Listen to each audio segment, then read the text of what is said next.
الحمد لله وكفى وسلام على عباده الذين اصطفى أما بعد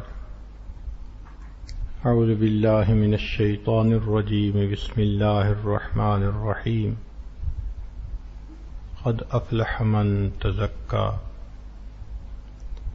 وذكر اسم ربه فصلى بل تؤثرون الحياة الدنيا والآخرة خير وأبقى إن هذا لفي الصحف الأولى صحف إبراهيم وموسى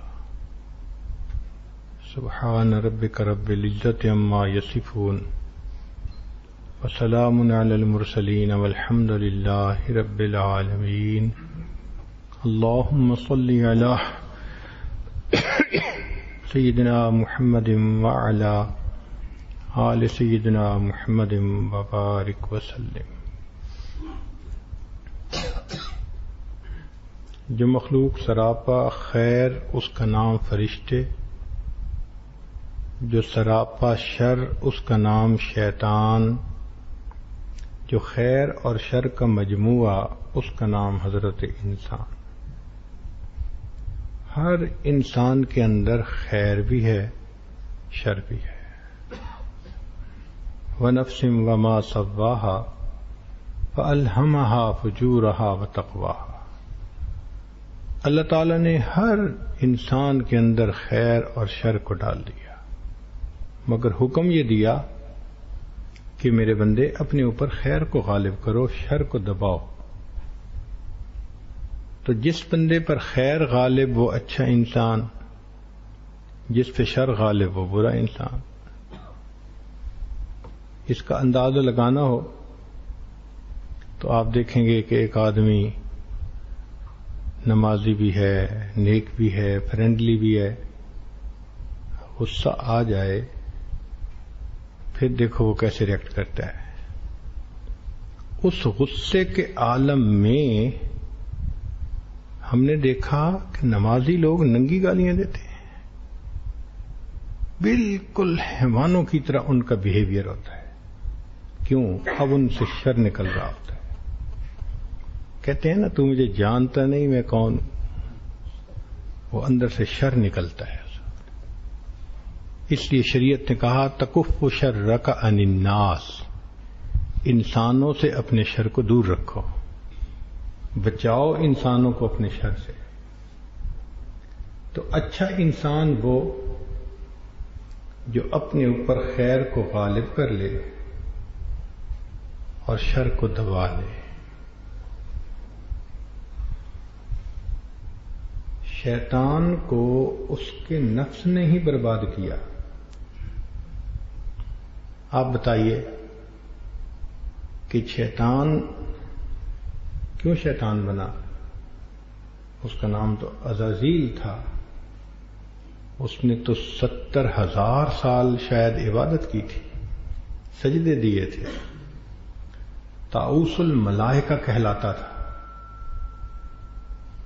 طاؤس الملائکہ کہلاتا تھا. تو گویا اس نے تو اتنی بلندی پالی تھی. اس وقت کوئی شیطان تو نہیں تھا نا جس نے اس کو ورغلایا. تو وہ شیطان کیسے بنا؟ اس کو اس کے نفس نے شیطان بنایا.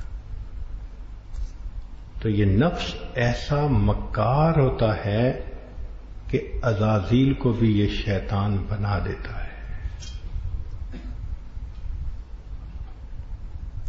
اور پھر انسان کا نفس وہ شیطان سے بھی زیادہ برا. چنانچہ رب کریم نے قرآن مجید میں شیطان کے مکر کو کمزور کہا.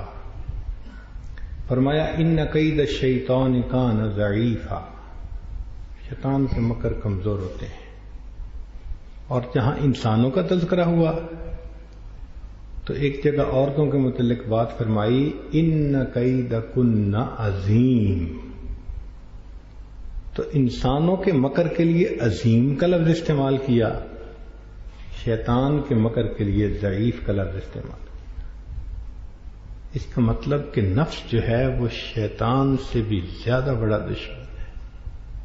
ویسے بھی شیطان خارجی دشمن ہے، نفس داخلی دشمن ہوتا ہے، اور اندر کا بھیدی لنکا ڈھائے. تو یہ شیطان خود انسان کو نہیں برباد کر سکتا، یہ نفس کو واسطہ بناتا ہے، اور انسان کا نفس جب اس کے ساتھ مل جاتا ہے تو پھر انسان کو برباد کر دیتا ہے. اس لیے اپنے نفس پہ محنت کرنے کی ضرورت ہے. عجیب بات یہ کہ انسان اپنے نفس کو پالنے میں مشغول ہوتا ہے، نفس اس کو جہنم میں دھکا دینے میں مشغول ہوتا ہے.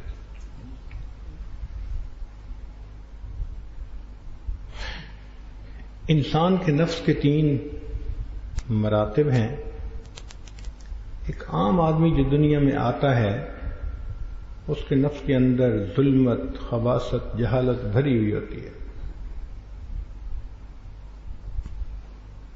اس کا کام ہوتا ہے بس انجوائے کرنا، اس کو ہر وقت انجوائمنٹ کی فکر ہوتی ہے. تو جو نفس ہر وقت سرکشی کے اوپر تیار ہو اس کو نفس امارہ کہتے ہیں. پھر جب انسان کے نفس میں کچھ خیر بھرتی ہے، آتی ہے، تو انسان کی یہ کیفیت بن جاتی ہے کہ وہ برا کام کر تو بیٹھتا ہے مگر شرمندہ ہوتا ہے، نادم ہوتا ہے. جس کو برا کام کرنے پر دل میں ندامت محسوس ہو یہ نفس لوامہ بن گیا. پہلے سے بہتر ہے. پہلا تو بالکل ہی جانوروں کی طرح تھا، اس میں کچھ انسانیت آ گئی کہ یہ اپنی غلطی کو تسلیم کر لیتا ہے، یہ مان لیتا ہے کہ میں نے برا کیا، مجھے ایسا نہیں کرنا چاہیے تھا، میں نے غلط کام کیا، میں نے بلنڈر کمٹ کر لیا. ہم میں سے اکثر احباب اسی کیٹیگری کے لوگ ہیں کہ ہم گناہ بھی کر لیتے ہیں اور بعد میں آنسو بھی بہا لیتے ہیں، اللہ سے معافیاں بھی مانگتے ہیں، توبہ بھی کرتے ہیں، لیکن گناہ سے بچ نہیں سکتے کہ کریں ہی نہ. مسجد میں نماز پڑھیں گے، مسجد سے باہر نکل کے غیر محرم کو دیکھنا شروع کر دیں. تو اس کا مطلب یہ ہوا کہ ابھی نفس پوری طرح فرما بردار نہیں بنا. تو ایسے نفس کو نفس لوامہ کہتے ہیں. پھر انسان جب محنت کرتا ہے اپنے نفس پر تو کرتے کرتے ایک ایسا وقت آتا ہے کہ جب نفس نافرمانی چھوڑ دیتا ہے، فرما بردار بن جاتا ہے. ایسے نفس کو نفس مطمئنہ کہتے ہیں. ہم میں سے ہر بندے کی یہ ڈیوٹی ہے کہ ہم اپنے نفس کو نفس مطمئنہ بنائیں. یہ چارٹر آف ڈیوٹی ہے ہر مومن کا کہ ہم اپنے نفس کو محنت کر کے نفس مطمئنہ بنائیں. لیکن ہم نے نفس پر محنت ہی نہیں کی ہوتی، عمر گزر جاتی ہے، انسان کے ہاتھ سے موقع نکل جاتا ہے. اب 2 لفظ ہیں جو ہمارے بزرگ استعمال کرتے ہیں، ایک تزکیہ اور ایک تصفیہ. تزکیہ کہتے ہیں ستھرا کرنے کو، تصفیہ کہتے ہیں صاف کرنے کو. تو تصفیہ کا لفظ قلب کے لیے استعمال ہوتا ہے، تصفیہ قلب، اور تزکیہ کا لفظ نفس کے لیے استعمال ہوتا ہے. فرق کیا ہے؟ ایک تو ہے شیشے کو صاف کرنا، مٹی لگی ہے، دھول پڑی ہے، تو آپ دیکھیں گے کہ آپ تھوڑا سا گیلا کپڑا کر کے اس کو وائپ آؤٹ کر دیں، جیسے ونڈ سکرین کو کرتے ہیں، وہ بالکل صاف ہو جاتی ہے. اس کو تصفیہ کہتے ہیں، کیونکہ وہ مٹی شیشے کے اندر داخل نہیں ہوتی، اوپر اوپر ہوتی ہے، طے ہوتی ہے، طے ہٹ جاتی ہے نیچے سے، پھر صاف شیشہ نکل آتا ہے، تو یہ تصفیہ کہلاتا ہے۔ اسی طرح انسان کے قلب کا تصفیہ ہوتا ہے۔ وجہ کیا؟ کہ جو گناہوں کے اثرات ہیں وہ قلب کے اندر نہیں جاتے، قلب کے اوپر نقطہ لگا دیتے ہیں۔ آپ نے دیکھا ہوگا کہ لوہے کے ٹکڑے کے اوپر زنگ لگ جاتا ہے تو زنگ اس کے اندر پینیٹریٹ نہیں کرتا، سطح کے اوپر ہوتا ہے۔ اس لیے رسٹ کلینر استعمال کریں، وہ لوہے کا ٹکڑا جو زنگ والا تھا بالکل چمکتا ہوا پرزہ بن جاتا ہے، اوپر کا زنگ ختم ہو گیا۔ بدعمالیوں کی وجہ سے انسان کے دل پہ بھی زنگ لگتا ہے۔ دلیل قرآن عظیم الشان میں سے اللہ فرماتے ہیں کلا بل ران علی قلوبہم ما کانوا یکسبون، ان کی بدعمالیوں کی وجہ سے ان کے دل پہ زنگ لگا دیا گیا۔ اب اس زنگ کو اگر ہم ہٹا دیں تو دل صاف ہو جائے گا۔ اس کو کہیں گے تصفیہ قلب، اور ایک ہوتا ہے تزکیہ۔ اس کی مثال یوں سمجھیں کہ اگر ایک کپڑا میلا ہو جائے تو وہ استری کرنے سے تو نہیں دھل جاتا، اس کو پانی میں ڈالنا پڑتا ہے، صابن لگانا پڑتا ہے، نچوڑنا پڑتا ہے، تب جا کے اندر کی مٹی نکلتی ہے۔ اس پورے پروسیس کو تزکیہ کہتے ہیں، ستھرا کر لیا۔ کیوں؟ کہ مٹی اوپر اوپر نہیں تھی، مٹی اندر چلی گئی تھی۔ اور نفس کی بھی یہی مثال ہے، کیونکہ نفس کے اندر خباثت ہوتی ہے، اس لیے نفس کا تزکیہ ہوتا ہے۔ اس کو شریعت کی لگام پہناؤ، مجاہدے کی بھٹی میں سے گزارو، سنت کی اتباع پہ لگاؤ، یہ سارے کام کر کے بالآخر انسان کا نفس کے اندر سے کھوٹ نکل جاتا ہے، اور یہ نفس کا تزکیہ کہلاتا ہے۔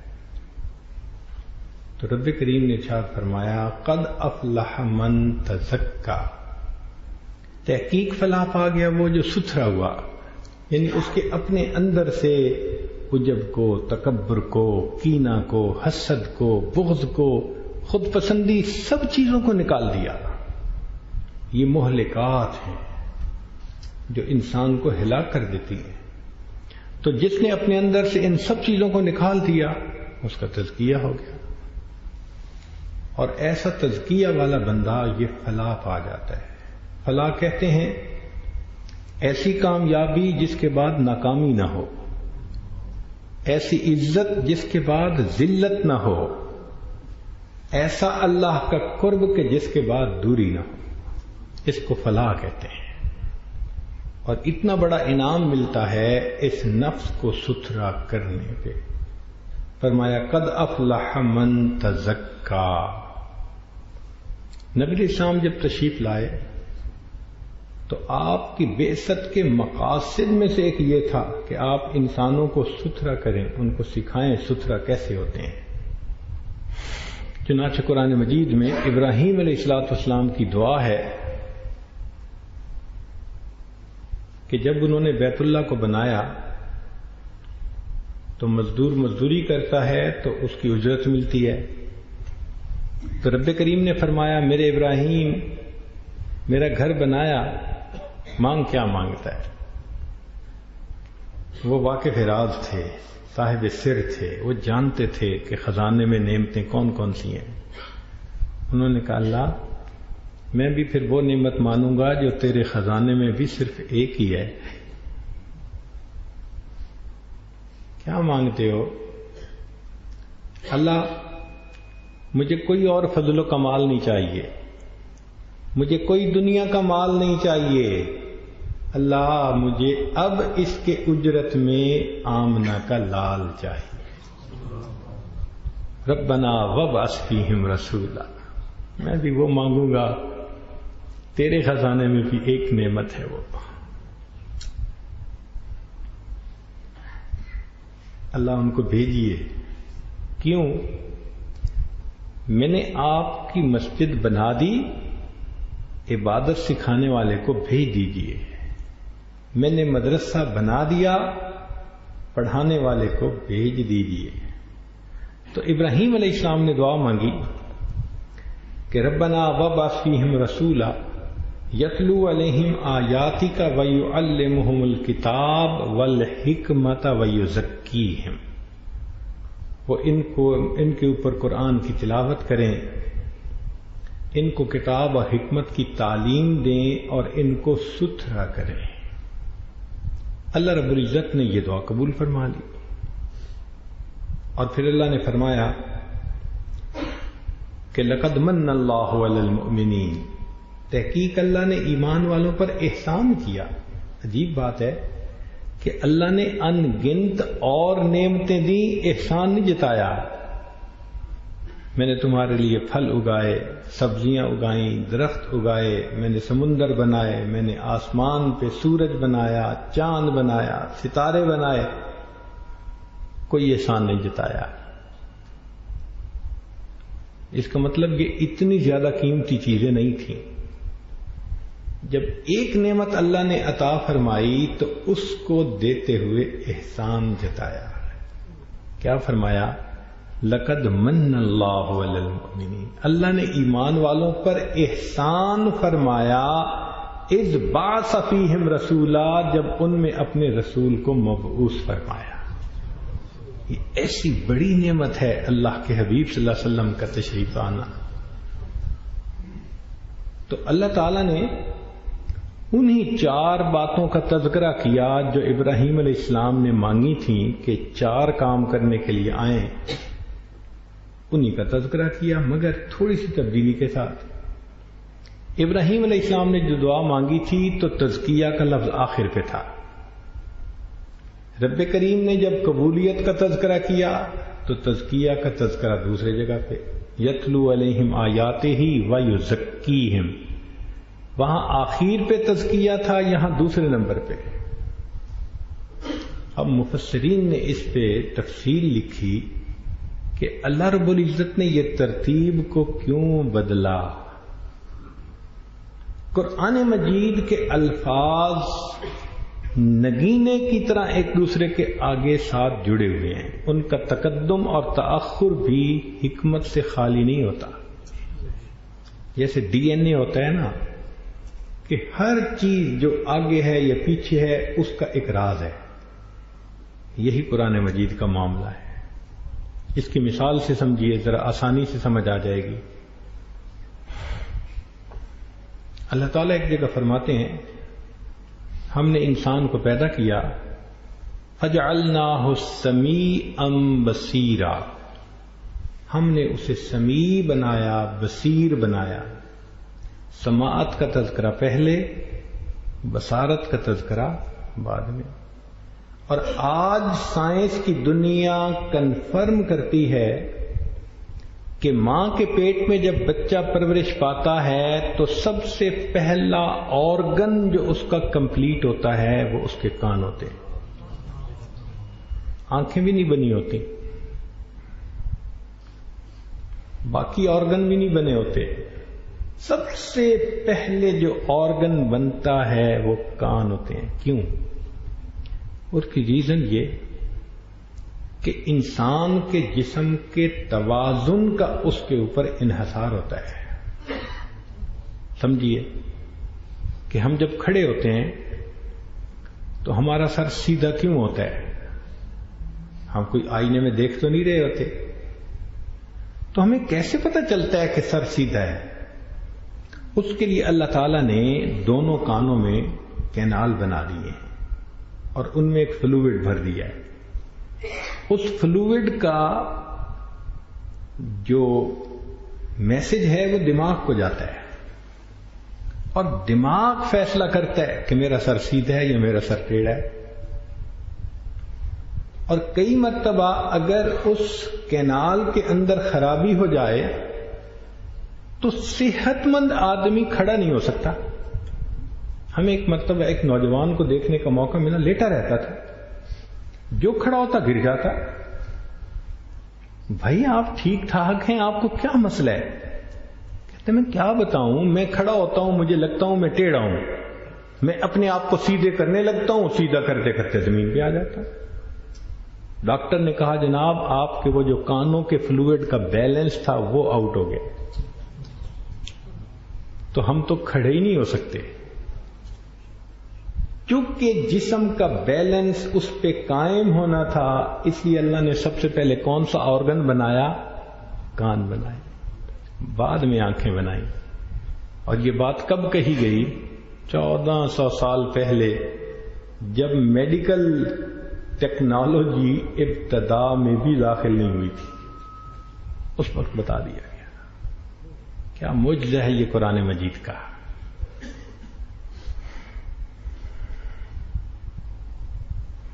پھر دیکھیے کہ قرآن مجید کی ہر بات کے اندر ایک ترتیب ہے، ایک حکمت ہے۔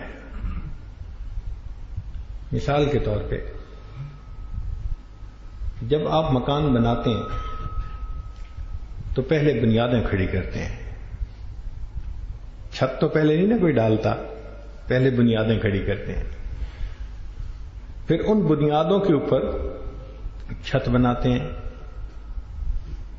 لیکن جب عمارت کو گرانا ہو تو پہلے چھت اکھاڑ دیں، پھر باقی چیزوں کو گراتے ہیں۔ تو تعمیر کی ترتیب اور تخریب کی ترتیب اور ہوتی ہے۔ اب سنیے، اللہ تعالیٰ نے اس دنیا کو بنایا، کیسے بنایا؟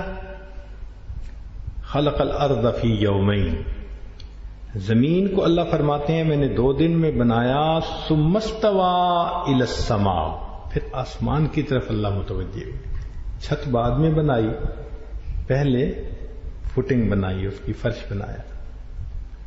جب قیامت کے دن اس دنیا کو اللہ تعالی توڑ دیں گے تو توڑنے کی ترتیب جب آتی ہے تو سب سے پہلے چھت پہ لائٹیں ہوتی ہیں، ان سب کو اتار دیا جاتا ہے، پھر مکان گرانا ہے۔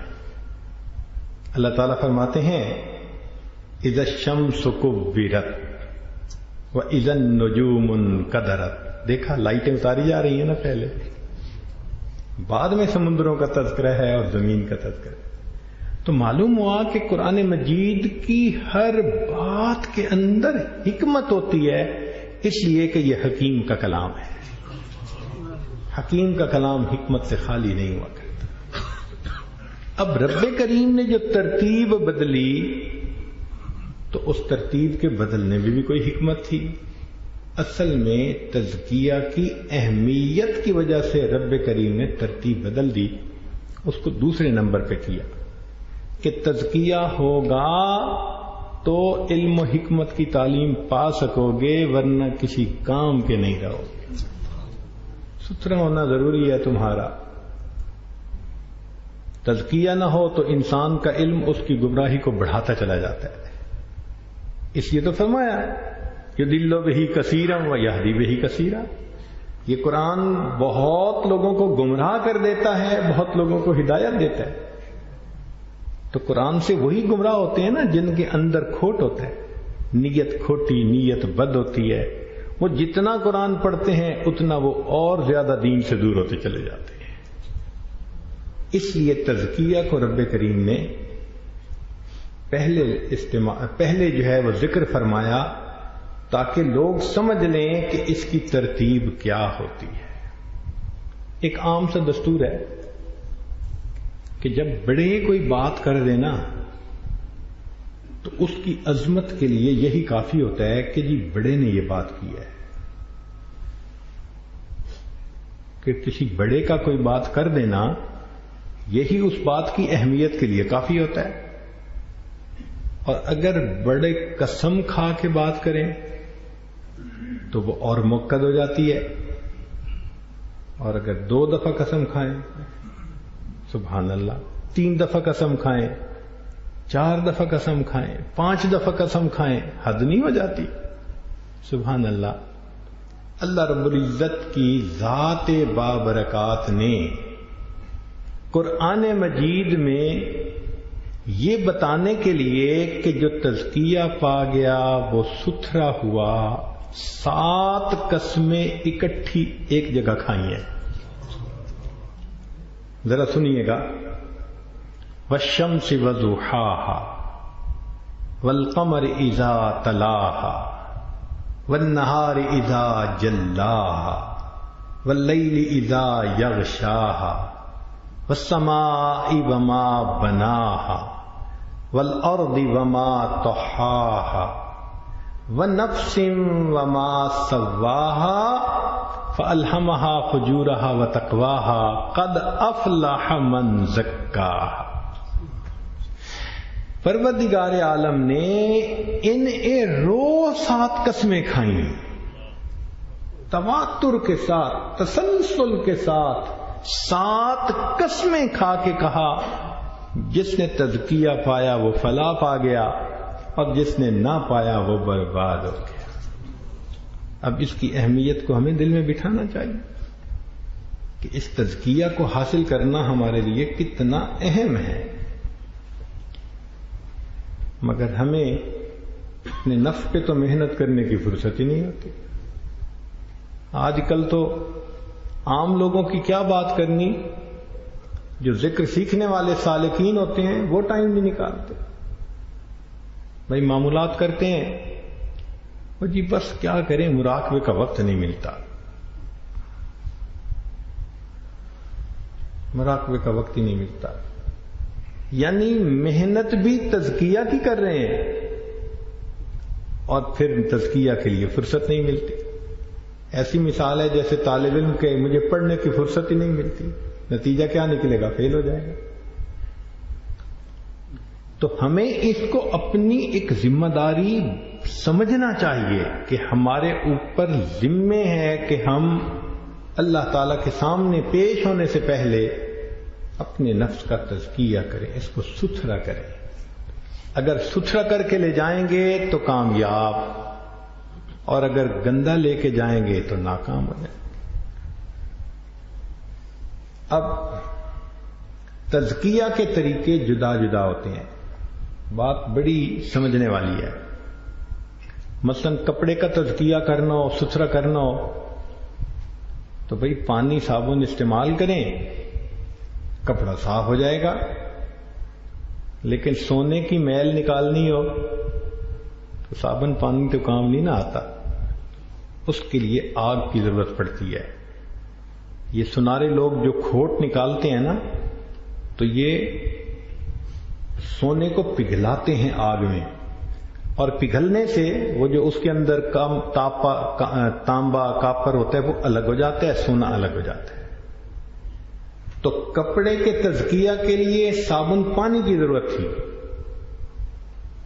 اور سونے کے تزکیہ کے لیے اس کے کھوٹ کو الگ کرنے کے لیے آگ کی ضرورت تھی. تو طریقے ڈیفرنٹ ہوتے ہیں. انسان کے نفس کا تزکیہ کیسے ہو سکتا ہے؟ اس کے 2 طریقے ہیں. بات اہم ہے، امید ہے آپ توجہ سے سنیں گے. ایک تو یہ کہ انسان اسی دنیا میں محنت کرے، اسی دنیا میں محنت کر کے ذکر کی کثرت کرے، اللہ والوں کی صحبت اختیار کرے، سنت کی اتباع کرے. 3 چیزیں: کثرت ذکر، صحبت صلحاء، اتباع مصطفیٰ صلی اللہ علیہ وسلم. حضرت شاہ ولی اللہ مدد دہلوی رحمۃ اللہ علیہ نے اس کی تفصیل یوں لکھی ہے. وہ فرماتے ہیں کہ زمین کے اوپر جب نجاست پڑی ہو تو اس کے پاک ہونے کی 2 صورتیں ہوتی ہیں. یا تو اتنی بارش برسے کہ ساری نجاست کو بہا کے لے جائے، کوئی نشان نہ رہے. اب جو زمین خشک ہوگی تو پاک کہلائے گی. اور دوسرا طریقہ یہ ہے کہ سورج چمکے، اتنی دھوپ پڑے کہ دھوپ اس نجاست اور گندگی کا نام و نشان مٹا دے، زمین پھر پاک بن جائے. 2 طریقے ہوتے ہیں. تو انسان کے نفس کے پاک ہونے کے بھی دو طریقے ہیں. یا تو آپ اتنا ذکر کریں کہ یہ ذکر بارش کی مثل ہے کہ یہ نور کی بارش برسے برسے برسے اور نفس کی نجاست کو اس سے دور کر کے چلی جائے، تزکیہ مل جائے گا. اور دوسرا طریقہ یہ کہ اللہ والوں کی صحبت، کیونکہ اللہ والوں کی صحبت وہ سورج کی مانند ہوتے ہیں، ان کے دل، اور وہ دل سے نور کی شعائیں ہوتی ہیں، جیسے مقناطیس سے مقناطیسی شعائیں ہوتی ہیں، وہ انسان کے دل پہ پڑتی ہیں، اور یہ مقناطیسی شعائیں انسان کے اندر سے سب گناہوں کے کینسر کو ختم کر دیتی. آج کے دور میں تو ویسے ہی شعاؤں سے علاج عام ہو گیا ہے، اور جی فلاں کو کینسر ہے تو جی اس کو شعائیں لگوانی ہے. تو بھائی اگر جسم کا کینسر شعاؤں کے لگنے سے ٹھیک ہوتا ہے تو یہ دلوں کا کینسر اللہ والوں کے دلوں کی نور کی شعاؤں کے لگنے سے یہ بھی ٹھیک ہو جاتا ہے. تو دو طریقے ہیں، ایک تو انسان ذکر کی کثرت کرے، دوسرا اللہ والوں کی صحبت اختیار کرے، اور تیسرا نبی علیہ الصلوۃ والسلام کی ایک ایک سنت کو محبت کے ساتھ اپنائے. امام ربانی مجدد ثانی رحمۃ اللہ علیہ اپنے مکتوبات میں لکھتے ہیں کہ سنت سے انسان کے نفس کی جتنی اصلاح ہوتی ہے پہاڑوں برابر بھی من مرضی کے نفلی مجاہدے کرنے سے وہ اس سے وہ چیز نصیب نہیں ہو سکتی.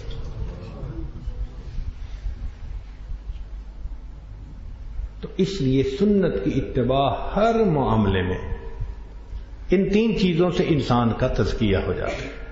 چنانچہ جن لوگوں نے کسی اللہ والے کی صحبت میں بیٹھنا شروع کیا اور ان سے ذکر سیکھا اور سنت کو اپنایا، ان کی زندگیاں بدلتی آنکھوں سے دیکھی گئیں.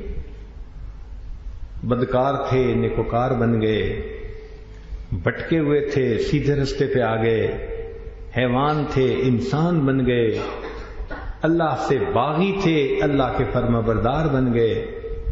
ہم نے اپنی زندگیوں میں ایسے ہزاروں لوگوں کو دیکھا اللہ والوں کی صحبت میں آ کے زندگی بدل. خواجہ مجذوب رحمۃ اللہ علیہ انگریزی لکھے پڑھے تھے اور بڑے افیسر تھے، کلیکٹر تھے. یہ ڈی سی کے لیول کا عہدہ ہوتا ہے. حضرت تھانوی رحمۃ اللہ کی صحبت میں آئے، زندگی بدل گئی. تو ان کو ایک مرتبہ جگر مراد آبادی رحمۃ اللہ علیہ نے دیکھا کہ ان کی تو شخصیت ہی بدل گئی. تو انہوں نے سوال پوچھا کہ مجذوب تم تو مسٹر تھے، یہ تمہاری ٹر کیسے مس ہو گئی؟ تم تو مسٹر تھے، تمہاری ٹر کیسے مس ہو گئی؟ تو انہوں نے بتایا کہ حضرت اقدس تھانوی رحمۃ اللہ کی صحبت میں آیا، ایسی نگاہ پڑی کہ میری ٹر ہی مس ہو گئی. اللہ والے بن گئے. تو تین کام کرنے سے، اللہ والوں کی صحبت میں آنے سے، ذکر کو سیکھ کے کرنے سے، اور ہر کام میں سنت کی پیروی کرنے سے انسان کا من صاف ہو جاتا ہے، انسان کے نفس کا تزکیہ ہو جاتا ہے، انسان کھرا انسان بن جاتا ہے، اچھا انسان بن جاتا ہے.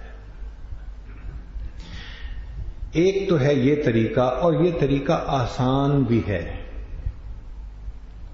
انسان اپنی سہولت سے، اپنی من مرضی سے، اپنی زندگی میں اس راستے پہ چلتے ہوئے یہ تین کام کر لے تو اس کا تزکیہ ہو جائے گا.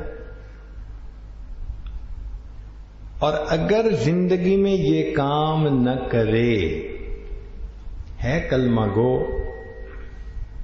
موت بھی کلمے پہ آ گئی،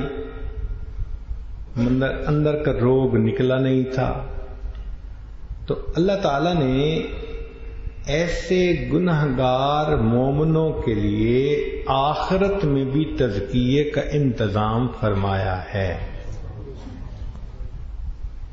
آخرت میں بھی تزکیہ ہوگا. دلیل قرآن عظیم الشان میں سے اللہ فرماتے ہیں کہ جو لوگ مشرکین ہوتے ہیں وَلَا يُكَلِّمُهُمُ اللَّهُ يَوْمَ الْقِيَامَةِ وَلَا يُزَكِّيهِمْ، تو یزکیہم کا لفظ کہتا ہے کہ قیامت کو بھی تزکیہ ہوگا، مشرکوں کا، منافقوں کا، کافروں کا نہیں ہوگا، لیکن جو گناہگار مومن ہوں گے ان کا تزکیہ ہوگا۔ اس لیے دو آپشنز ہیں ہمارے پاس، یا تو زندگی میں اپنی سہولت سے محنت کر کے اللہ والے کے ہاتھ میں ہاتھ دے دیں، ذکر سیکھیں، سنت کی اتباع کریں اور تزکیہ کو حاصل کر لیں، پھر تو کام ادھر ہی سمٹ گیا۔ اور اگر غفلت میں زندگی گزاری تو دوسری آپشن آخرت کی ہے، مگر وہ بہت مشکل ہے، بہت مشکل ہے۔ اب اس کو سمجھنے کے لیے یہ عاجز قرآن مجید کی آیتیں پڑھے گا لیکن ٹرمینالوجی نئی استعمال کرے گا، کیونکہ ذرا کانوں کو لگتی ہے نا آپ لوگوں کے، جلدی سمجھ میں آ جاتی ہے نئی ٹرمینالوجی۔ تو ٹرمینالوجی نئی ہوگی مگر باتیں قرآن مجید کی ہوں گی۔ جب کوئی بندہ روحانی طور پر بیمار ہوتا ہے تو کہاں جاتا ہے؟ ہاسپٹل میں۔ تو رب کریم نے بھی باطنی بیماروں کے لیے آخرت میں علاج معالجے کے لیے جہنم کا ہاسپٹل بنا دیا۔ کیسے ہاسپٹل بنایا؟ ذرا غور کیجئے گا کہ یہ آدمی فوت ہوا تو سب سے پہلے یہ جاتا ہے قبر میں۔ قبر کی مثال ایمرجنسی روم کی مانند ہے۔ ہاسپٹل میں اگر کسی نے داخل ہونا ہو تو سب سے پہلے کہاں لے کے جاتے ہیں؟ ایمرجنسی روم میں۔ جب بھی کوئی باہر سے پیشنٹ آئے گا ایمرجنسی روم سے آگے جائے گا۔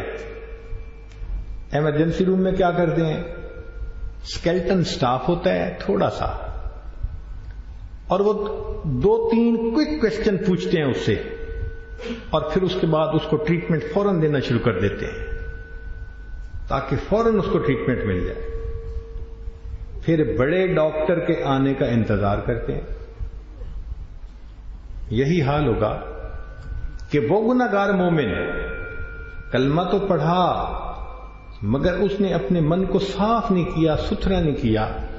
اب یہ جیسے ہی قبر میں جائے گا تو قبر میں منکر نکیر 2 فرشتے ہوں گے، وہ 3 چھوٹے چھوٹے کوسچن کریں گے، کوئک کوسچن جس کو کہتے ہیں۔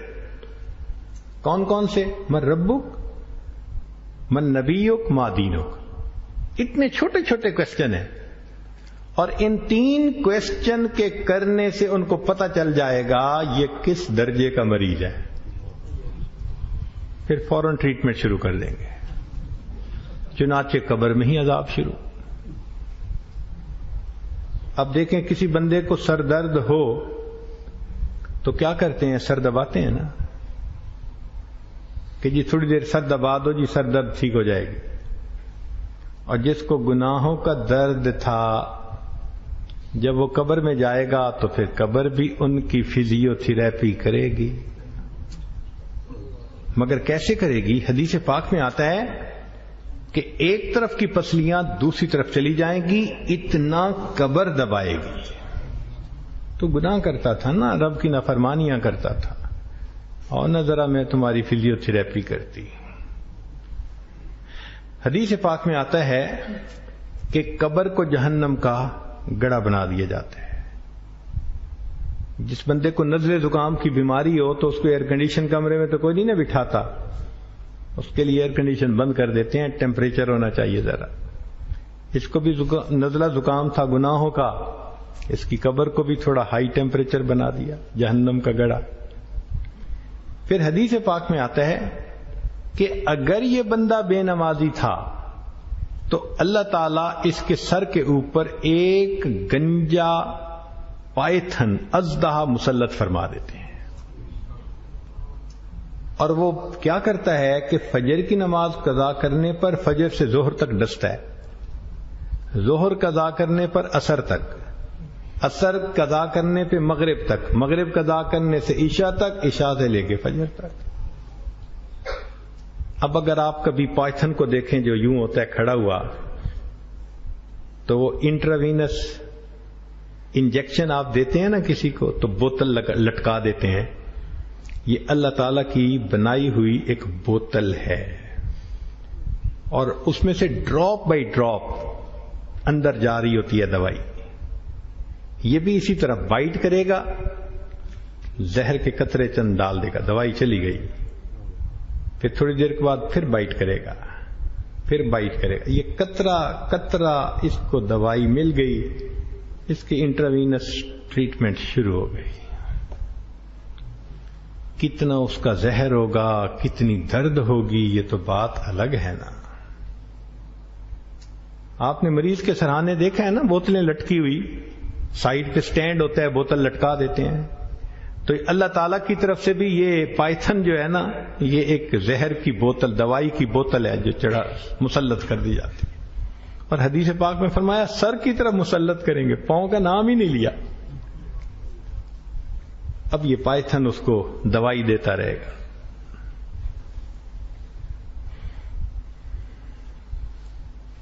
پھر ایمرجنسی میں روم میں رکھتے ہیں مریض کو جب تک کہ بڑا ڈاکٹر نہیں آ جاتا۔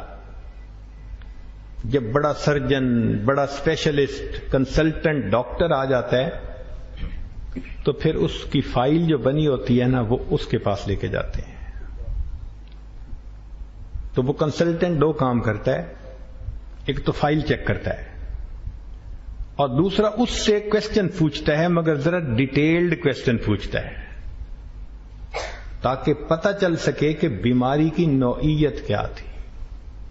قیامت کا دن ہوگا، اس بیمار بندے کو طبیب اعلیٰ کے سامنے پیش کیا جائے گا، اور رب کریم بھی سب سے پہلے اس کی فائل منگائیں گے۔ اس کو کہتے ہیں بک آف ڈیڈ، نامہ اعمال۔ اس کو دیکھیں گے، اچھا کیا رہا اس کی زندگی کا معاملہ، ایک تو اس سے پتہ چل جائے گا۔ پھر اس کے بعد رب کریم اس سے 4 کوشچن پوچھیں گے، اور یہ چھوٹے کوشچن نہیں ہوں گے، یہ ڈیٹیلڈ کوشچن ہوں گے۔ مثلا تم نے زندگی کیسے گزاری، تم نے جوانی کیسے گزاری، مال کدھر سے کمایا تھا اور کدھر تم نے خرچ کیا تھا، اور تم نے اپنے علم پہ کتنا عمل کیا تھا۔ یہ 4 کوشچن پوچھنے کے بعد صاف پتہ چل جائے گا کہ یہ کس درجے کا بیمار ہے۔ اب جب ڈاکٹر دیکھ لیتا ہے کہ یہ کس درجے کا بیمار ہے، پھر ایمرجنسی روم میں نہیں رہنے دیتا، پھر اس کو ہاسپٹل کے وارڈ میں شفٹ کر دیتے ہیں۔ تو قیامت کے دن جب اس کو طبیب اعلیٰ دیکھیں گے تو اس کو جہنم کے ہاسپٹل میں شفٹ کر دیں گے۔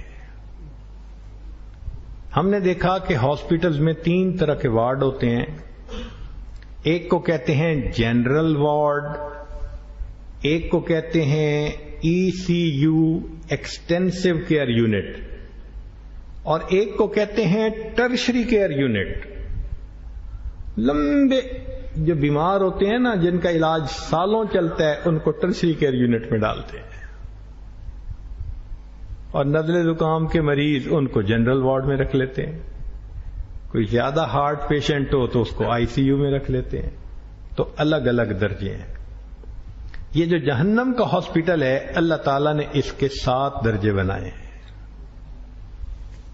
سب سے اوپر کا جو درجہ ہے وہ ہے جنرل وارڈ، اس میں خطا کار مسلمانوں کو رکھا جائے گا۔ اور جو سب سے نیچے کا درجہ ہے وہ ہے ٹرشری کیئر یونٹ۔ لمبا رہنے والے کون؟ مشرک، منافق اور کافر۔ یہ تینوں بیماریاں ایسی ہیں کہ جن کا علاج نہیں ہو سکے گا، لہذا یہ جہنم کے ہاسپٹل سے کبھی ڈسچارج ہی نہیں کیے جائیں گے۔ دستور کی بات ہے، ہم نے اسٹور میں کوئی چیز رکھنی ہو نا، تو جس چیز کو جلدی نکالنا ہو اس کو دروازے کے قریب رکھتے ہیں، اور جس کے نکالنے کی ضرورت ہی نہ پیش آتی ہو دور کے کونے میں رکھ دیتے ہیں۔ اللہ تعالیٰ بھی جہنم کے سب سے نیچے والے کونے میں ان المنافقین فی الدرک الاسفل من النار، چلو جاؤ نا تم تو نیچے، تم تو نکل ہی نہیں نہ سکو گے کبھی. اور جو کلمہ گو مسلمان تھے مگر خطا کار تھے ان کو اوپر کا درجہ جنرل وارڈ میں رکھیں گے. آپ نے دیکھا کہ جب پیشنٹ ہاسپٹل میں جاتے ہیں نا تو اس کو ایمبولینس پہ لے کے جاتے ہیں اور پھر اس کو ہاسپٹل کی وردی پہنا دیتے ہیں. بزنس مین ہو، اپنے علاقے کا منسٹر ہو، فلاں ہو، ہاسپٹل میں اس کو مریض والی وردی پہننی پڑے گی. یہ جہنم کا ہاسپٹل ایسا کہ اس میں ایمبولینس پہ نہیں لے کے جائیں گے، فرشتے اس مریض کو دھکے مار کے لے جائیں گے. اللہ فرماتے ہیں یوم یدعون الی نار جہنم دعا. یہ قرآن مجید کا صوتی اعجاز دیکھیے کہ آیت کے الفاظ پڑھ کے ظاہر میں بھی لگتا ہے جیسے کوئی دھکے مار رہا ہے. یوم یدعون الی نار جہنم دعا. تو حدیث پاک میں ہے کہ بس جب حکم ہوگا کہ اس کو لے جاؤ فرشتے دھکے مار، کیوں؟ ہیملیٹ کریں گے. جا تو ایسے بھی سکتا ہے نا، لیکن جب کسی کو ذلیل کرنا ہوتا ہے نا تو پھر دھکے مار مار کے لے جاتے ہیں. اس کو ہیملیٹ کریں گے کہ تو نے اپنا گولڈن چانس دنیا میں ضائع کر دیا، اب اس ہاسپٹل میں آ رہا ہے، دھکے دے کے لے جائیں گے اور پھر جہنمیوں والی وردی پہنائیں گے. کیسی وردی ہوگی؟ سرابیلہم من قطران. قرآن مجید میں ہے گندھک کا لباس پہنایا جائے گا. فقہا نے لکھا کہ ایک گدھا کہیں مرے اور اس کی لاش گل سڑ جائے تو اتنی بو ہوتی ہے قریب سے گزرا نہیں جاتا. کہیں کتا مرا پڑا ہو کتنی بو ہوتی ہے. فقہا نے لکھا ساری دنیا کے انسان، حیوان، چرند پرند، خشکی کی مخلوق، تری کی مخلوق ایک جگہ اکٹھا کر دو اور سب کو موت آ جائے اور سب کی لاشیں گل سڑ جائیں، جتنی بدبو وہاں ہوگی جہنمی کے کپڑے میں بدبو اس سے بھی زیادہ. ایسے یونیفارم پہنائیں گے. دنیا میں تو پھر خوشبوئیں یوز کرتے ہیں نا، یہ پوائزن ہے، یہ کورل ہے، فلاں ہے، یہ فلاں ہے. وہاں پہ ایسا بدبودار لباس ہوگا. پھر ہاسپٹل کے اندر کمرے ہوتے ہیں تو چھوٹے چھوٹے پرائیویٹ روم بنے ہوتے ہیں، اس بندے کا بھی پرائیویٹ روم بنا دیں گے. مگر کمرہ کیسے ہوگا؟ قرآن مجید نے فرمایا مکانن ضیقا، تنگ مکان ہوگا، نہ کھڑا ہو سکے گا نہ لیٹ سکے گا. درمیان کی سچویشن جیسے رکوع میں ہوتا ہے نا کوئی، وہ اس حالت میں ہوگا، نہ کھڑا ہو سکے گا نہ بیٹھ سکے گا. تو بتاؤ وہ کتنی تکلیف میں ہوگا. اور پھر یہاں اس کو تنہائی کا عذاب بھی دیا جائے گا. حدیث پاک میں ہے کہ جہنمی کو جہنم میں چھوٹے سے کمرے میں جب ڈالیں گے اللہ تعالیٰ چاروں طرف آگ کی دیواریں بنا دیں گے. پھر اپنی قدرت سے اس کے ذہن میں یہ بات ڈالیں گے سارے جہنمی جہنم سے چلے گئے، میں اکیلا رہ گیا. اتنی حسرت ہوگی کہ کوئی حد نہیں. ہاسپٹل میں جب کوئی داخل ہوتا ہے تو اس کو وہاں پہ غذا دیتے ہیں، مگر مرغے چرغے نہیں وہاں ملتے. باربیکیو وہاں نہیں ملا کرتا. وہاں تو بیماری کے حساب سے انسان کو غذا ملتی ہے. بلڈ پریشر کا مریض ہوگا تو پھیکی غذا، شوگر کا مریض ہوگا تو کریلے کڑوی غذا، ہارٹ کا مریض ہوگا تو چربی سے فری غذا، ابلی ہوئی غذا. تو آپ دیکھیں کہ مریضوں کی جو غذائیں ہوتی ہیں نا وہ کڑوی ہوتی ہیں، ابلی ہوئی، بے ذائقہ، اس طرح کی ہوتی ہیں. یہ جہنم میں چلا گیا اب اس کو وہاں پر غذا ملے گی. کیسی غذا؟ ایک جہنمی بھوک محسوس کرے گا, کہے گا فرشتوں کو کہ مجھے کچھ کھانے کو دو. ان شجرۃ الزقوم طعام الاسیم. اللہ تعالیٰ فرشتے کو حکم دیں گے, وہ زقوم کا پودا لے آئے گا. یہ ایک پودا ہوتا ہے کہ جس کے اوپر کانٹے ہوتے ہیں اور اتنا کڑوا کہ صبح کے وقت زبان سے لگا لیں تو شام تک اس کی کرواہٹ ختم نہیں ہوتی. یہ کھانے کو دیں گے. دنیا میں بھی تو شوگر والا کریلے کھاتا ہے نا, تو وہاں بھی زقوم کھلائیں گے. لو بھائی تمہاری بیماری کا علاج ہے, اور یہ اس کو کھائے گا. لیکن جب کھائے گا تو اس کے کانٹے چبھیں گے, نہ نگلتے بنے گی نہ اگلتے بنے گی, پھنس جائے گا. تو کہے گا بھئی مجھے کچھ پینے کو پانی دو, مگر مریض کو مشروبات تو نہیں نہ پلاتے. مریض جتنا بھی کچھ کہے کہ جی گرمی ہے ٹھنڈا پانی دو, کہیں گے نہیں بھائی, ڈاکٹر نے کہا ہے کہ اس کو نزلہ زکام ہے, اس کو سادہ پانی دینا ہے, بلکہ ہلکا گرم پانی اس کو پلاؤ. جب یہ جہنم کے اندر پانی مانگے گا تو اس کو ایک پیالہ بھر کے دیا جائے گا, اور وہ بھی گرم ہوگا, مگر کس چیز کا ہوگا؟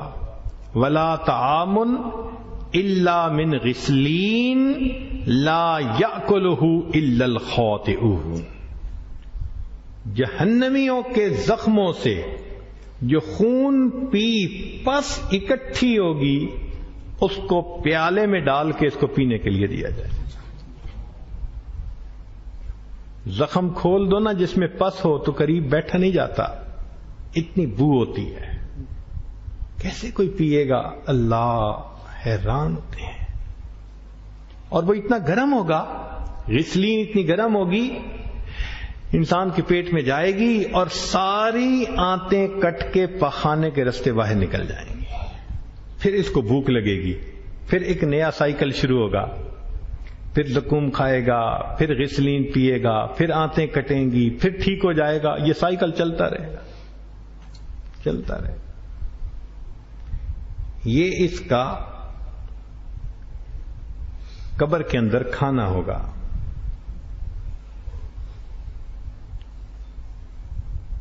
اور جس بندے کی جیسی بیماری ہوگی علاج بھی پھر ویسا ہوگا. آپ نے دیکھا نا ہاسپٹل میں کوئی آئی پیشنٹ ہو تو اس کی آئی کی ٹریٹمنٹ کی جاتی ہے.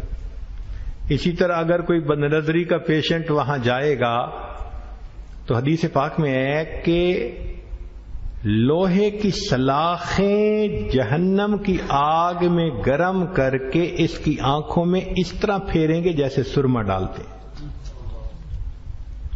تو دنیا میں آنکھوں کو غلط استعمال کرتا تھا نا, کبھی تجھے یہ اچھی لگتی تھی کبھی وہ اچھی لگتی تھی, تجھے گورے رنگ دیکھنے کا شوق تھا, تیری آنکھیں بند نہیں ہوتی تھیں. کئی مرتبہ تو ایسی ہوس ہوتی ہے کہ آپ نے دیکھا ہوگا شکاری کتا چلتا ہے نا تو وہ سیدھا نہیں چلتا, وہ اس درخت کی جڑ میں بھی سونگتا ہے, ادھر بھی سونگتا ہے, ہر طرف سونگتا چلا جاتا ہے. یہ بھی ایک شکاری کتے کی طرح, ادھر کوئی نظر آئی تو اس کو بھی سونگ رہا ہے, ادھر نظر آئی اس کو بھی غور سے دیکھ رہا ہے, سونگ رہا ہے, اس کو بھی سونگا, للچا رہا ہے ہر ایک کے اوپر. تو فرمایا کہ تیری آنکھیں ادھر ادھر دیکھتی تھیں, اب ہم اس کا علاج کرتے ہیں. تو حدیث پاک میں فرمایا کہ ان کی آنکھوں میں سلائیاں پھیری جائیں گی. اور جس بندے نے زکوٰۃ نہیں دی ہوگی تو فرشتے آئیں گے, فتقوا بہا جباہہم وجنوبہم وظہورہم. ہم نے دیکھا عورتوں کو یہ ربر کی بوتلیں بنی ہوتی ہیں, اس میں گرم پانی ڈال کے نا تو جس حصے میں کوئی درد ہو یا کچھ ہو تو اس کو ٹکور کرتی ہیں. یہ قیامت, یہ جہنم میں ٹکور ہوگی ان کی. کیسے؟ ان کے پہلوؤں کو, ان کے ماتھے کو, ان کی پیٹھ کو داغیں گے جہنم کی سلاخوں سے. جو سونا چاندی بچا کے رکھتے تھے, زکوٰۃ نہیں دیتے تھے, سلاخیں بنا کے گرم کریں گے، یہاں داغ لگائیں گے، سائڈوں پہ داغ لگائیں گے، پیچھے داغ لگائیں گے. یہ ٹریٹمنٹ دی جا رہی ہے. کچھ ایسے لوگ ہوں گے جو دوسروں کے دل دکھاتے تھے. یہ کون لوگ تھے؟ قرآن مجید نے کہا ویل لکل ہمزۃ لمزہ، ویل ہے ان لوگوں کے لیے جو عیب جو ہوں اور عیب گو ہوں. یہ دو الگ الگ بیماری ہیں. بعض لوگوں کو عیب تلاش کرنے کی عادت بڑی ہوتی ہے، ہر ایک کے اندر کوئی نہ کوئی عیب ڈھونڈ لیتے ہیں. اور بعض کی عادت ہوتی ہے کہ عیب کا کسی کا پتہ چل جائے تو لوگوں میں آگے اس کا پروپیگنڈا کرنے کی عادت ہوتی ہے. تو پہلے کو کہیں گے عیب جو اور دوسرے کو کہیں گے عیب گو، اور بعض میں دونوں ہوتی ہیں بیماریاں. تو ان کے لیے ایک ڈپارٹمنٹ جہنم میں علیحدہ بنایا جائے گا. اس ڈپارٹمنٹ کا نام ویل ہوگا. وہاں پر آگ کے بنے ہوئے ستون ہوں گے، اس کے ساتھ جا کے کھڑا کر دیا جائے گا. جیسے ایکس رے لیتے ہیں نا تو کیا کرتے ہیں؟ بوڑھا ہو، بڑھیا ہو، کمزور ہو، کبھی وہ کہتے ہیں جی آپ کو 2-3 منٹ تو ساتھ لگ کے کھڑا ہونا پڑے گا، ہم نے آپ کا ایکس رے لینا ہے. اس کو بھی اسی طرح اس ستون کے ساتھ آ کے باندھ دیں گے. پھر اللہ رب العزت کے بنے ہوئے آگ کے انگارے ہوں گے. جیسے دنیا میں آج کل لیزر گائیڈڈ راکٹ ہوتے ہیں کہ ٹھیک نشانے پہ جا کے لگتے ہیں، وہ انگارے بھی ایسے ہوں گے.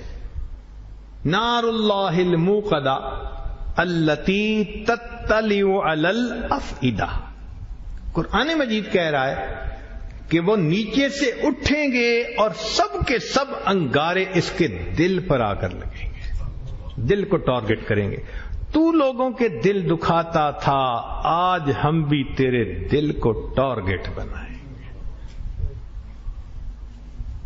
جیسی بیماری ویسی ٹریٹمنٹ مل رہی ہے. اللہ اکبر کبیرہ. اور اگر کسی بندے نے زنا کیا اور توبہ کیے بغیر چلا گیا تو اس کی ٹریٹمنٹ تو ذرا لمبی ہے. حدیث پاک میں آتا ہے جہنم میں ایک گڑھا ہے، اس گڑھے کے اندر اس زانی کو دھکیل دیا جائے گا اور اس کے دروازے کے اوپر چٹان رکھ دی جائے گی، بند کر دیا جائے گا. اور اس کے اندر اسکارپین ہوں گے، بچھو ہوں گے لاکھوں کی تعداد میں. اور وہ بچھو اس بندے کے جسم پر اس طرح چڑھ جائیں گے جیسے شہد کے چھتے پر شہد کی مکھیاں چڑھ جاتی ہیں. اور اتنے بچھو ایک وقت میں اس کو ڈسیں گے، اتنی درد ہوگی. کیوں؟ اللہ فرمائیں گے تو نے ایسا گناہ کیا تھا کہ تیرے جسم کے انگ انگ نے مزے لوٹے تھے، اب دوائی بھی ہمیں انگ انگ میں سیل لیول پہ پہنچانی پڑے. ایک شہد کی مکھی ڈس لے تو تکلیف ہم سے برداشت نہیں ہوتی، اتنے بچھو ایک وقت میں کاٹیں گے تو کیا ہوگا؟ اب تو گھبرا کہ یہ کہتے ہیں کہ مر جائیں گے، مر کے بھی چین نہ پایا تو کدھر جائیں گے.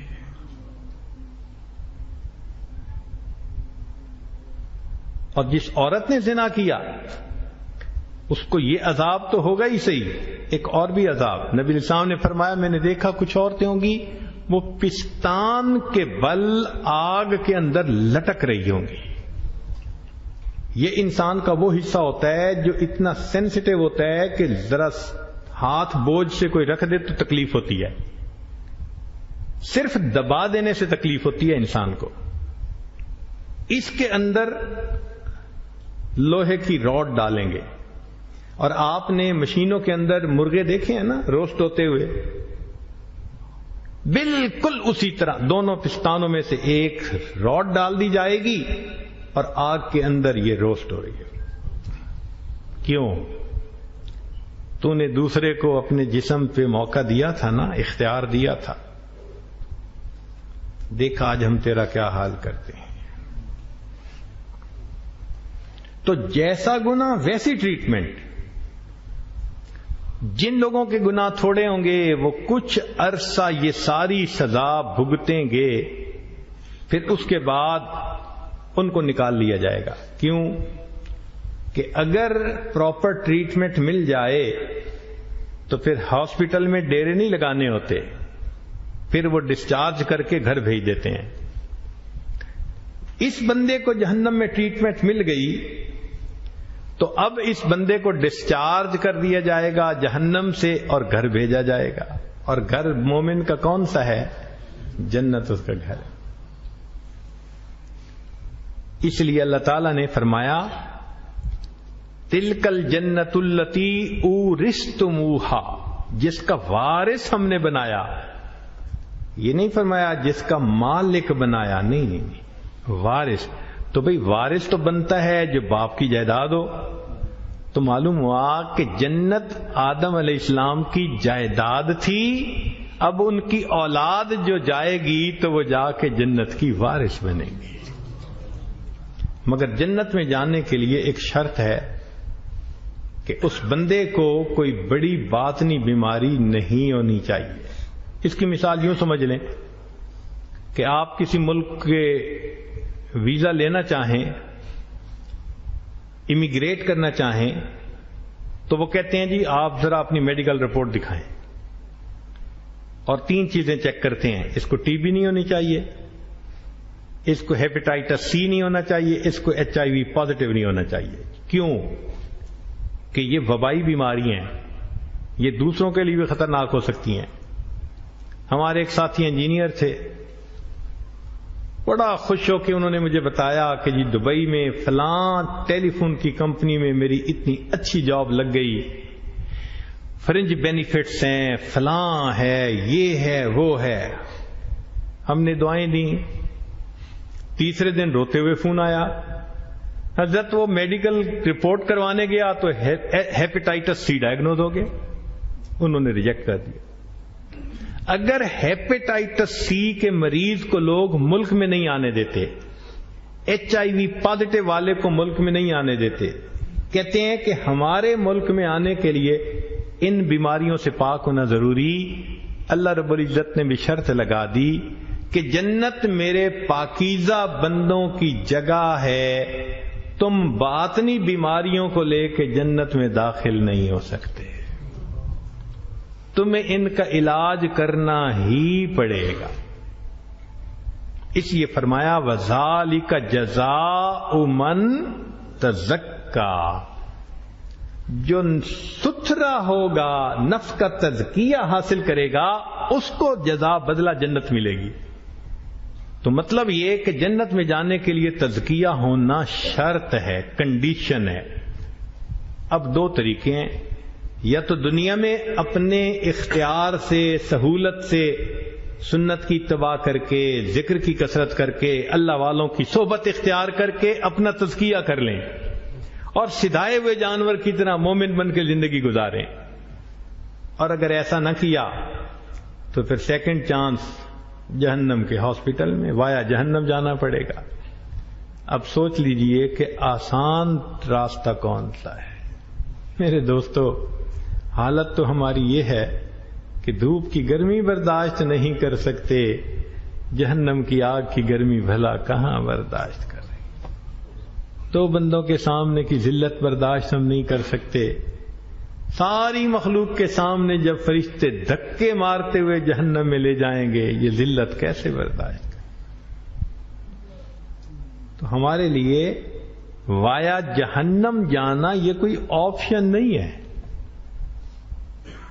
آپشن کیا ہے کہ اسی دنیا میں انسان اپنا تزکیہ کروا لے تاکہ اللہ رب العزت مرتے ہی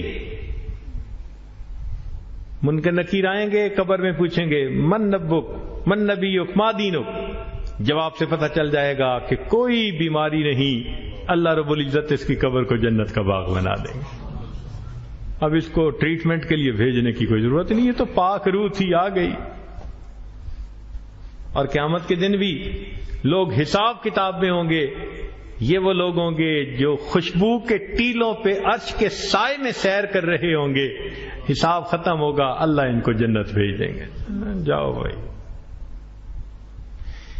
تو خوش نصیب انسان وہی کہ جو اللہ رب العزت کے احکام کی اہمیت کو سمجھے اور دنیا میں اپنے آپ کو ستھرا کرنے کی کوشش کرے.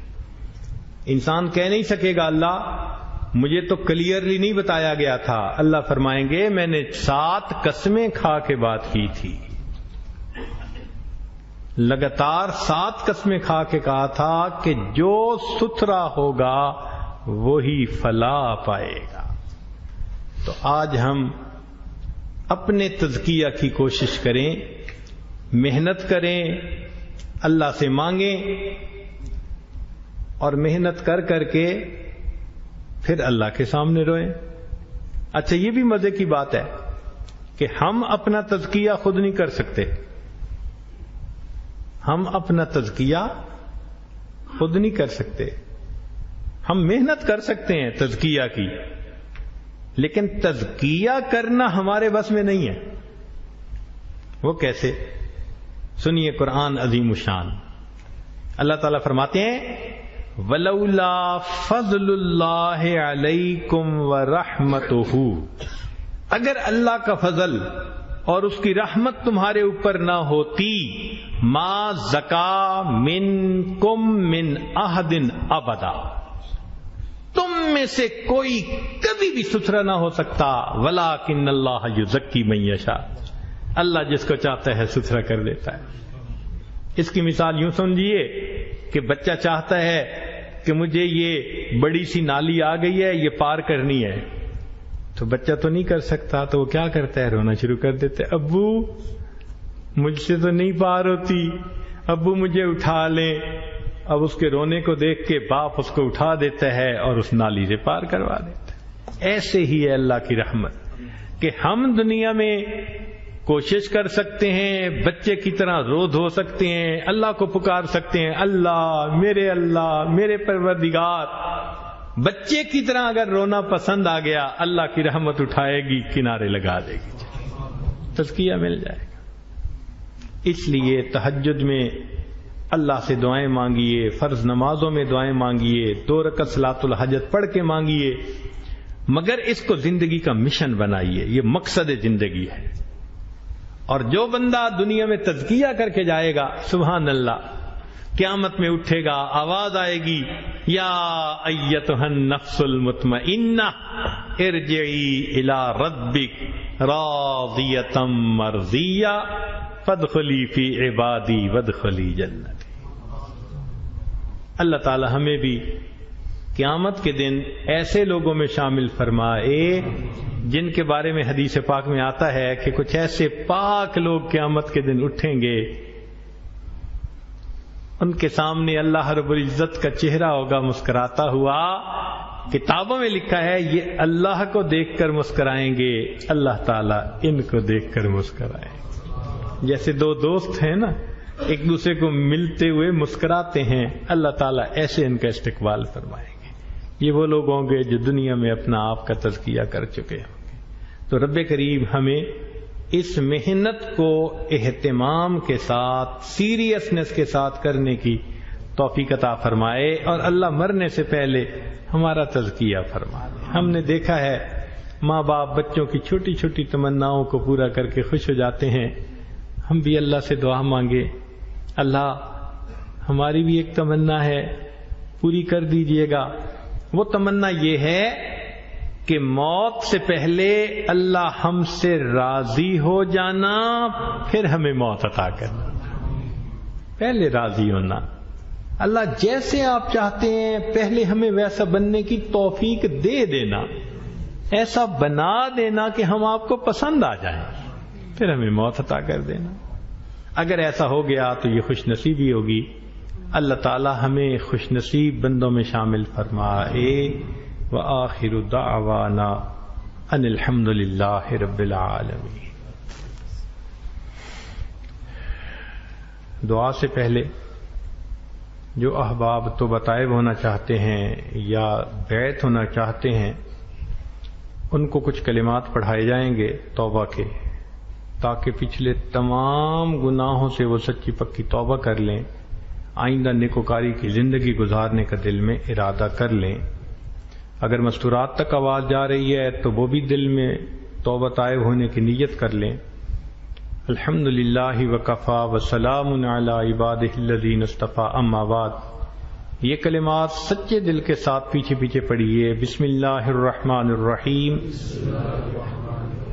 لا الہ الا اللہ محمد الرسول اللہ، آمنت باللہ وملائکتہ وکتبہ ورسلہ والیوم الآخر والقدر خیرہ وشرہ من اللہ تعالی والبعث بعد الموت، آمنت باللہ کما ہوا باسمائہ وصفاتہ وقبلت جمیع احکامہ اقرار باللسان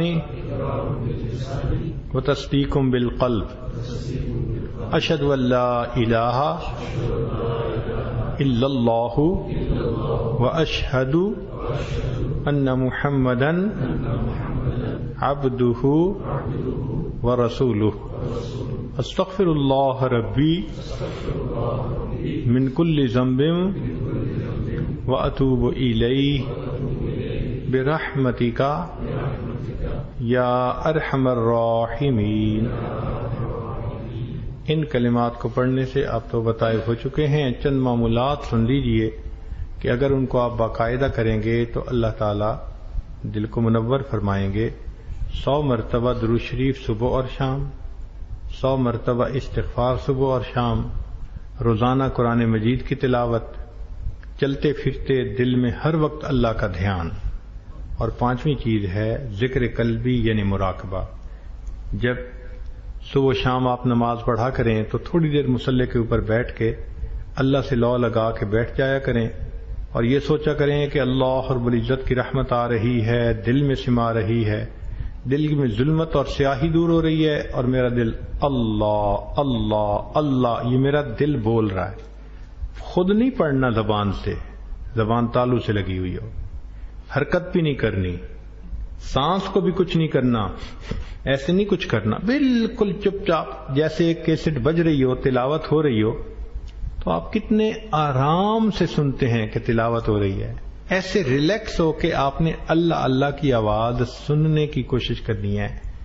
ابتدا میں تو نہیں سنیں گے لیکن الحمدللہ کہ وقت کے ساتھ ساتھ انسان کو ایک ادراک ہونا شروع ہو جاتا ہے، انا عند ظن عبدی بی، میں بندے کے ساتھ اس کے گمان کے مطابق معاملہ کرتا ہوں، اور اس کو ذکر قلبی کہتے ہیں۔ اور یہ بیک گراؤنڈ میوزک 24 گھنٹے بندہ سن رہا ہوتا ہے۔ نبی الاسلام نے فرمایا تنام عینایا ولا ینام قلبی، میری آنکھیں سو جاتی ہیں میرا دل نہیں سوتا۔ یہ دل پھر ذاکر ہو جاتا ہے، ہر وقت انسان کو اللہ کی طرف دھیان دلاتا ہے۔ اس نعمت کو حاصل کرنے کی ہم کوشش کریں، اللہ تعالیٰ خیر کا معاملہ فرمائے۔ تو چند منٹ یہ ذکر قلبی جو کرنا ہے اس کی مشق کر لیجئے، پھر دعا کر لیتے ہیں۔ آنکھوں کو بند کر لیجئے، سر کو جھکا لیجئے، دنیا اور جو کچھ دنیا میں ہے اس سے ہٹ کٹ کے اللہ رب العزت کی یاد میں ڈوب جائیے۔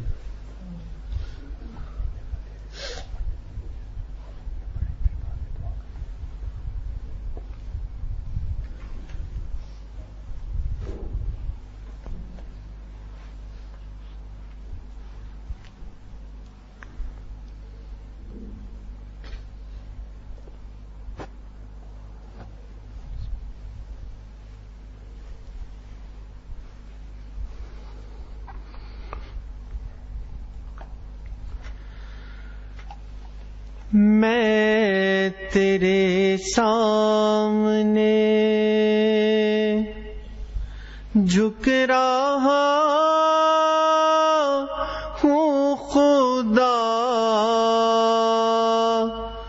میرا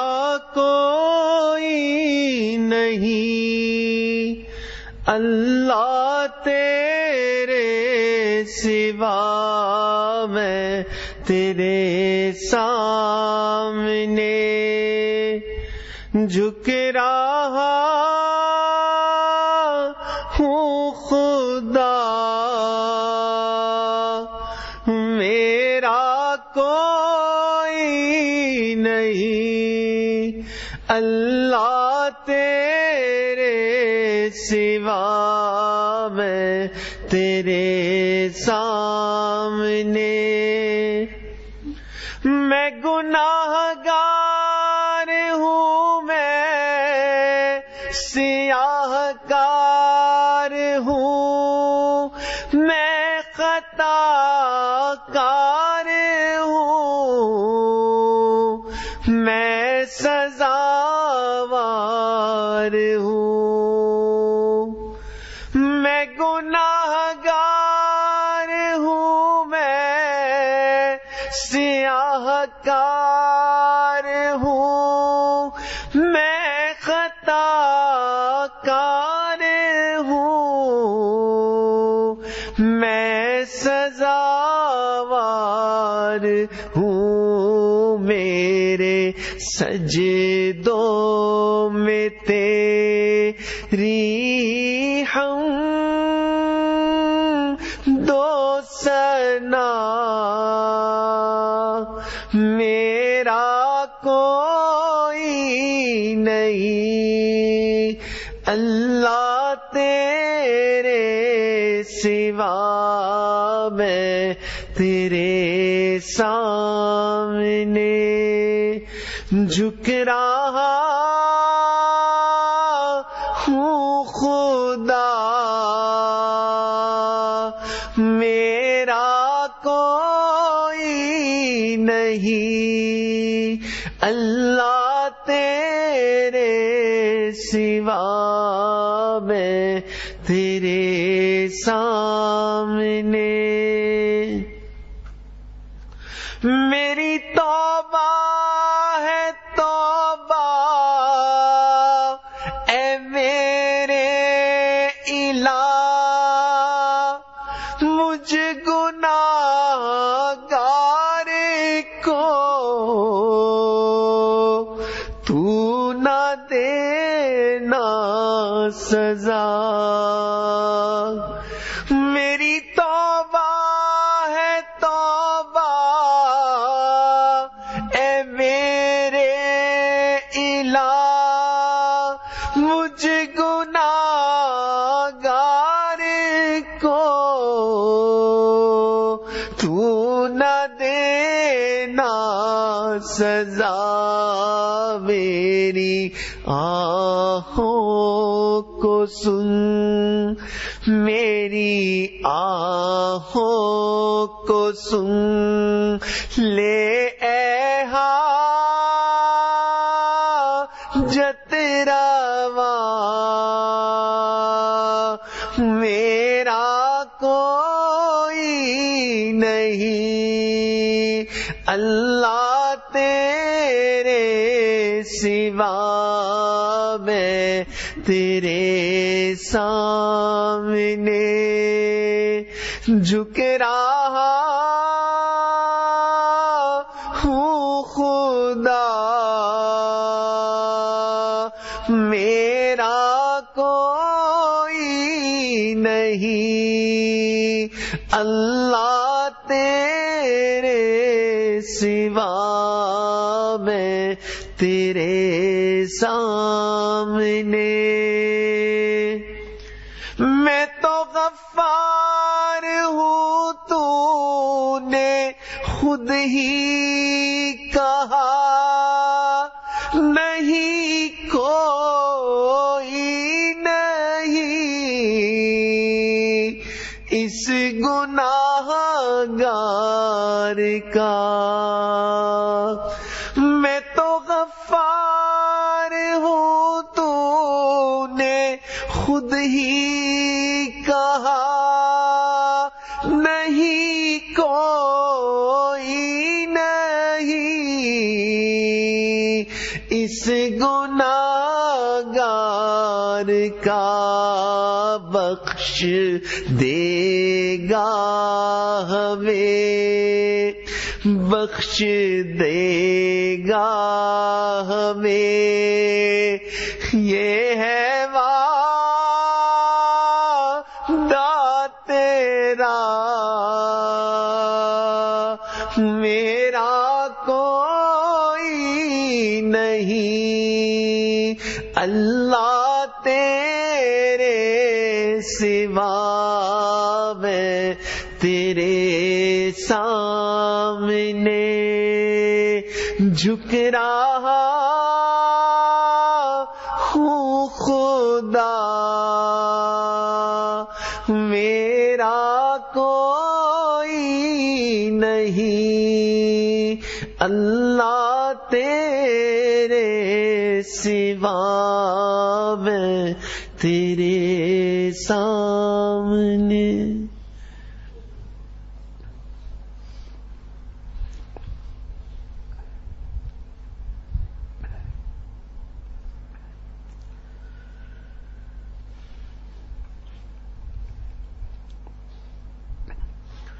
لا الہ الا اللہ محمد الرسول اللہ۔ دعا کر لیجئے۔ سبحان ربی العلی الوہاب، اللہم صلی علی سیدنا محمد وعلی آل سیدنا محمد وبارک وسلم۔ ربنا ظلمنا انفسنا وان لم تغفر لنا وترحمنا لنکونن من الخاسرین۔ اے اللہ ہم آپ کے عاجز مسکین بندے ہیں، اللہ ہمارے گناہوں کو معاف فرما، ہماری خطاؤں سے درگزر فرما، ہمارے عیبوں کی پردہ پوشی فرما، اللہ برے دن سے محفوظ فرما، اللہ بری رات سے محفوظ فرما، میرے مالک برے کاموں سے محفوظ فرما، اے اللہ ہمیں برے انجام سے محفوظ فرما، اللہ ہدایت ملنے کے بعد گمراہی سے محفوظ فرما، میرے مالک سیدھا رستہ ملنے کے بعد بھٹکنے سے محفوظ فرما، اللہ اپنا قرب حاصل ہو جانے کے بعد اپنی دوری سے محفوظ فرما، میرے مالک نعمتیں ملنے کے بعد نعمتوں کے چھن جانے سے محفوظ فرما، اللہ عزتیں ملنے کے بعد ذلت سے محفوظ فرما، میرے مالک در در کے دھکے کھانے سے محفوظ فرما، اللہ علم حاصل ہو جانے کے بعد جہالت والے کاموں سے محفوظ فرما، اللہ نفس و شیطان کے مکر و فریب سے محفوظ فرما، اللہ نفس و شیطان کے مکر و فریب سے محفوظ فرما، اے اللہ ہم نے جو بھی گناہ کیے میرے مالک ان گناہوں کو معاف فرما، اللہ جو گناہ دن میں کی انہیں معاف فرما، اللہ جو گناہ راتوں میں کی انہیں معاف فرما، اللہ جو گناہ چھپ کے کیے اے اللہ ان گناہوں کو بھی معاف فرما، اور اے اللہ جو گناہ محفلوں میں کیے اللہ ان گناہوں کو بھی معاف فرما، اے اللہ ہم گناہوں کی نجاست میں لتھڑے ہوئے ہیں، میرے مالک ہمارے حال پر رحم فرما، اے اللہ ہماری آج کی اس توبہ کو قبول فرما، اے اللہ ماں جب اپنے بچے کو نجاست میں لتھڑا دیکھتی ہے اللہ اس سے نفرت نہیں کرتی، اللہ اسے دھو لیتی ہے، سینے سے لگا لیتی ہے، میرے مالک ہم بھی گناہوں کی نجاست میں لتھڑے ہوئے ہیں، اے اللہ آپ بھی ہم سے نفرت نہ فرمائیں، اللہ ہمیں دھو دیجئے، اے اللہ اپنے مقبول بندوں میں شامل فرما لیجئے، میرے مالک اپنی رحمت کی نگاہ ڈال دیجئے، اے اللہ تیری ایک نگاہ کی بات ہے، میری زندگی کا سوال ہے، اللہ رحمت کا معاملہ فرما، اے اللہ اٹھے ہوئے ہاتھوں کی لاج فرما، اے اللہ آپ نے خود قرآن پاک میں ارشاد فرمایا وَأَمَّا السَّائِلَ فَلَا تَنْهَرْ، اور تم سوالی کو جھڑکی نہ دو، اللہ ہم جیسے کمزوروں کو حکم ہے کہ سوالی کو جھڑکی نہیں دینی، تو اللہ ہم بھی تو آپ کے در کے سوالی ہیں، میرے مالک ہمیں بھی جھڑکی نہ دیجئے، اللہ ہماری دعاؤں کو پھٹے ہوئے کپڑے کی مانند ہمارے منہ پر نہ لوٹا، میرے مالک رحمت کا معاملہ فرما، اے اللہ جیسا آپ ہمیں دیکھنا چاہتے ہیں میرے مالک ہمیں ویسا بننے کی توفیق نصیب فرما، اللہ ہمارے گناہوں کی منحوست کی وجہ سے ہمیں اپنے در سے دور نہ فرما. اے اللہ آپ کے تو ہمارے جیسے اربوں خربوں ہیں میرے مالک، ہمارا آپ کے سوا کوئی نہیں. اللہ رحمت کا معاملہ فرما. اللہ اس سے پہلے کہ ظاہر کی آنکھیں بند ہو جائیں، اے اللہ من کی آنکھیں کھلنے کی توفیق نصیب فرما. اللہ اس سے پہلے کہ لوگ ہمیں کفن پہنائیں میرے مالک ہمیں تقوی کی پوشاک نصیب فرما. میرے اللہ اس سے پہلے کہ لوگ ہمیں غسل دیں میرے مالک ہمیں غسل توبہ کی توفیق نصیب فرما. میرے اللہ اس سے پہلے کہ لوگ ہماری نماز پڑھیں میرے مالک ہمیں نماز کی حضوری نصیب فرما. اللہ نماز کی پابندی نصیب فرما. اور اے اللہ اس سے پہلے کہ قیامت کے دن ہمیں آپ کے سامنے کھڑا رکھ دیا جائے، اے اللہ ہمیں اپنی رضا نصیب فرما. اللہ قیامت کے دن کی سختی سے محفوظ فرما. اللہ قیامت کے دن کی حیرت سے محفوظ فرما. اللہ قیامت کے دن کی پریشانیوں سے محفوظ فرما. اے میرے مالک کون ہے جو قیامت کے دن اپنا حساب آپ کے سامنے پیش کر سکے؟ اے اللہ ہمارا تو حساب ہی پورا نہیں میرے مالک ہمارے حال پر رحم فرما. اے اللہ قیامت کے دن کو خوشیوں والا دن بنا. اے اللہ آپ کے محبوب نے فرمایا قیامت کے دن کچھ ایسے خوش قسمت لوگ ہوں گے کہ جب وہ اپنی قبروں سے اٹھیں گے اللہ انہیں دیکھ کر مسکرائیں گے، وہ اللہ کو دیکھ کر مسکرائیں گے. اے اللہ ہمیں بھی ان میں شامل فرما. اللہ ہمیں بھی ان میں شامل فرما. میرے مالک اٹھے ہوئے ہاتھوں کی لاج فرما. اے اللہ جیسا آپ ہم سے راضی ہوتے ہیں اے اللہ ہمیں ویسا بننے کی توفیق نصیب فرما. اے اللہ ہمارے دلوں کو اپنی محبت سے منور فرما. اللہ اپنے پیارے محبوب کی سچی محبت سے منور فرما. اے اللہ اپنے نیک بندوں کی سچی محبت سے منور فرما. اللہ نماز کی حضوری نصیب فرما. اللہ سجدے کا سرور نصیب فرما. میرے مالک رات کے آخری پہر کے مناجات کی لذت نصیب فرما.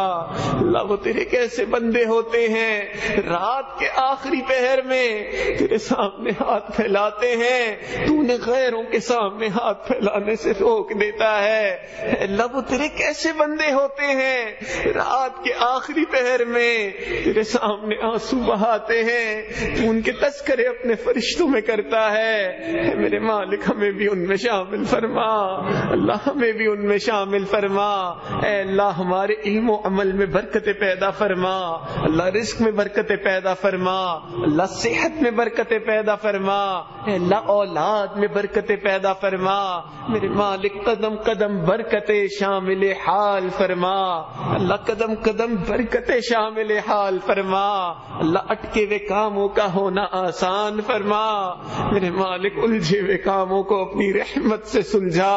اے اللہ جہاں جہاں مسلمان پریشانی کے عالم میں ہیں اے اللہ ان کی پریشانیوں کو دور فرما. اے اللہ ہمارے تینوں حرم کی حفاظت فرما. اے اللہ عالم اسلام کی حفاظت فرما. اے اللہ اپنی رحمت کا سایہ عطا فرما. اے اللہ اٹھے ہوئے ہاتھوں کو قبول فرما. اے اللہ ہمارے عزیز اقارب رشتہ دار مشائخ اساتذہ والدین جو بھی اس دنیا سے فوت ہو چکے ہیں اللہ ان سب کی مغفرت فرما. اللہ جن کی مغفرت فرما دی اپنے قرب کے اعلیٰ درجات نصیب فرما. اے اللہ اس مسجد مدرسے پہ اپنی خاص رحمت نازل فرما. وصلی اللہ تعالی علی حبیبہ سیدنا محمد وعلی آلہ واصحابہ اجمعین برحمتک یا ارحم الراحمین.